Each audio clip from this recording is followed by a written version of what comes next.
देखो क्वेश्चन में क्या कह रहा है बच्चों, ए प्लस बी पहला पद, दूसरा पद क्या है 2a, तीसरा पद क्या है 3a माइनस बी। इसके हमें n पदों का योग निकालना है। कितने पदों का? n पदों का योगफल निकालना है।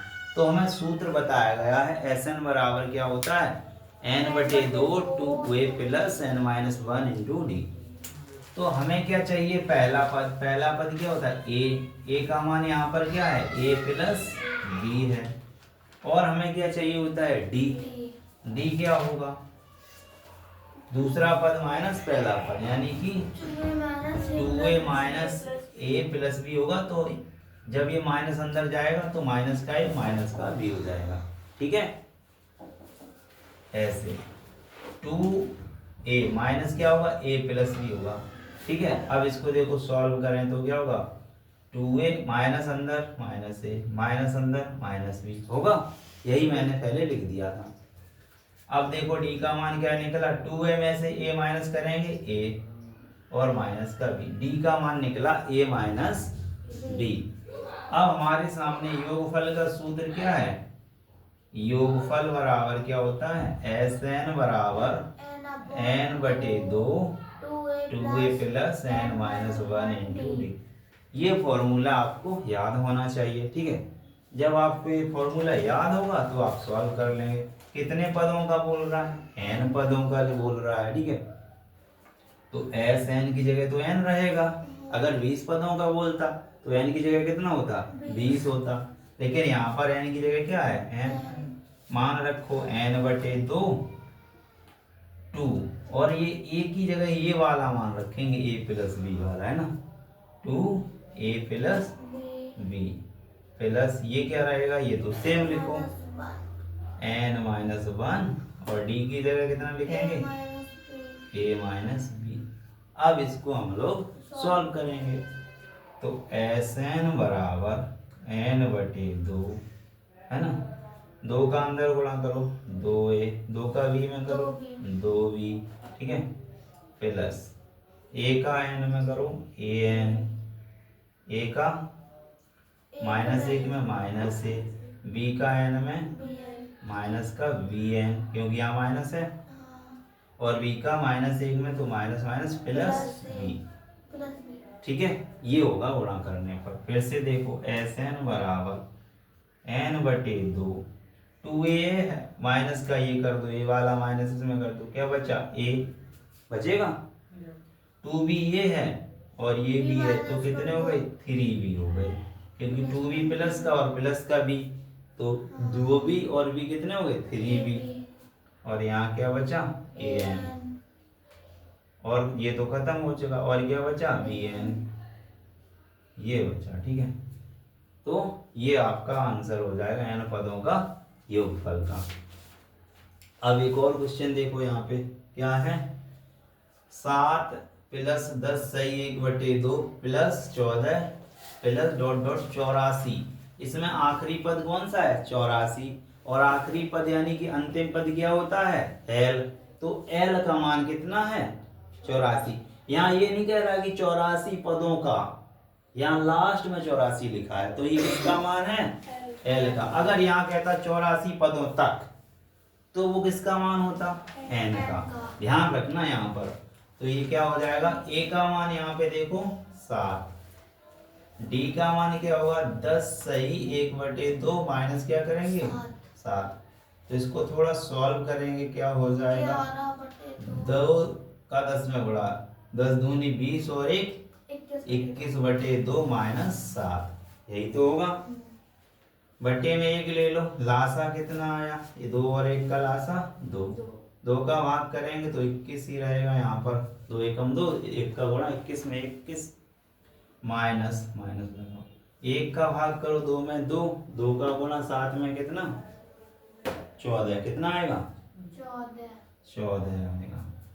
तो d बराबर क्या हो जाएगा 21 माइनस 14 करो, कितना बचा 7/2। d का मान 7/2, a का मान कितना है 7, और l का मान क्या है, l क्या होता है अंतिम पद, अंतिम पद यानी कि लास्ट वाला पद क्या है 84। तो l का मान क्या है 84। अब ये फॉर्मूला की जगह यहाँ पर एल वाला लगेगा। कौन सा लगेगा? एल वाला। कब लगेगा? जब अंतिम पद दिया जाएगा तब हमारा एल वाला फॉर्मूला लगेगा। क्या हो जाएगा? सूत्र हो जाएगा समांतर श्रेणी का योगफल। योगफल क्या हो जाएगा?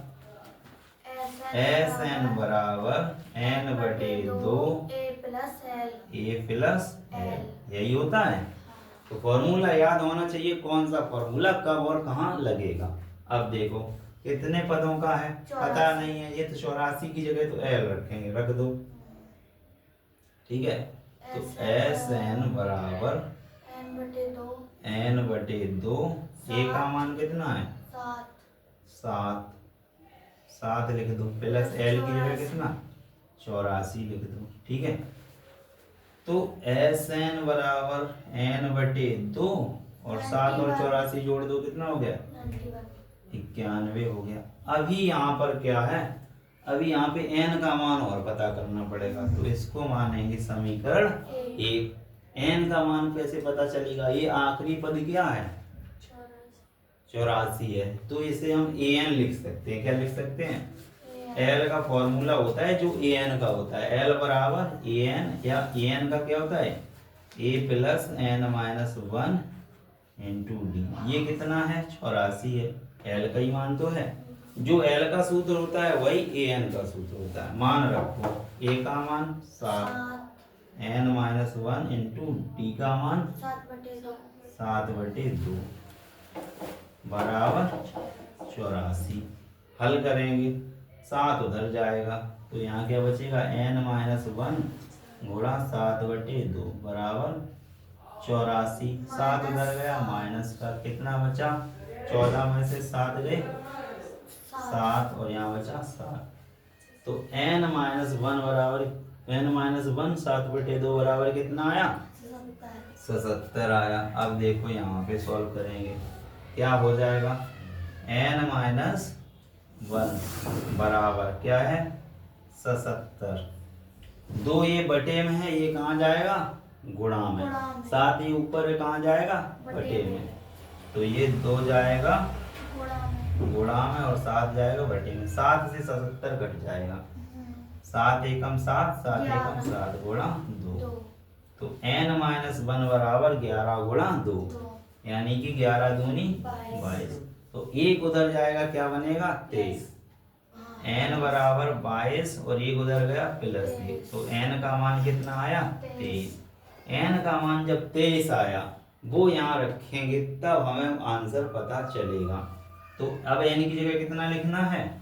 23। तो s 23 बराबर यहाँ क्या हो जाएगा? 23/2 और ये क्या है? 91 तो है यहाँ पे। अब देखो 2 से ना 91 कट रहा है ना 3, तो यही आंसर होगा। चाहो तो 91 का 23 में गुणा कर लो, तो ऐसे भी आंसर हो सकता है। क्या आंसर है? तो ये तुम्हारा आंसर बन जाएगा। तो गुणा कर लो, 23 का गुणा कर लेंगे 91 में। कैसे करेंगे? देखो इधर कहीं कर लेते हैं। 91 गुणा 23, 3 करो 3 एकम 3, 3 निम्मा 27 गुणा 2 का करो 2 एकम 2, 2 निम्मा 18 जोड़ दो 3, 7 2 9, 2 और 8 10 की 0। तो कितना आएगा? s 23 बराबर 2093/2। इतना ही है? पॉइंट में है? नहीं सर, 10 1/2। तो अब क्या है? अब इसको 2 का और भाग करेंगे इसमें। 2 एकम 2, 0 में 0 बार, 2 का यहाँ पे 9 में 2 चौके 8, 2 का 12 13 हो गया, 2 छक 12, 1 बचा ऊपर लिख दो और 2 नीचे। तो ये आंसर है। एग्जाम में आप इतना छोड़ दोगे 23/2 गुणा 91, वो भी सही होगा। यहाँ तक कर दोगे वो भी सही होगा, यहाँ तक कर दोगे ये भी सही होगा। ये उसने मिस्र भिन्न में लिख दिया। किसमें? मिस्र भिन्न में। ठीक है, वीडियो समझ में आया हो तो एक लाइक जरूर करना।